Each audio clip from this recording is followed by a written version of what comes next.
పూర్ణాన్ తప్ప ఇంకెవరిని పెళ్లి చేసుకోను. వైశాఖ పనికిరాని వెధవేవాడు. నాకు వాడే నచ్చాడు. ఏం చేస్తున్నారు మీరు? కొట్టినా చంపినా తనతోనే నా జీవితం.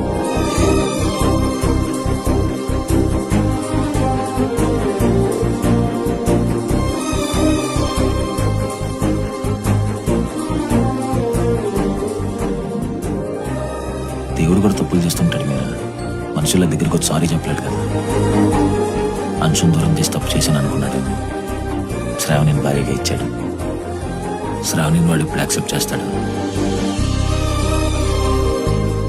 నువ్వు నా రూమ్ లోపలికి రాగలవేమో గాని నా మనసులోకి ఎప్పటికీ రాలేవు.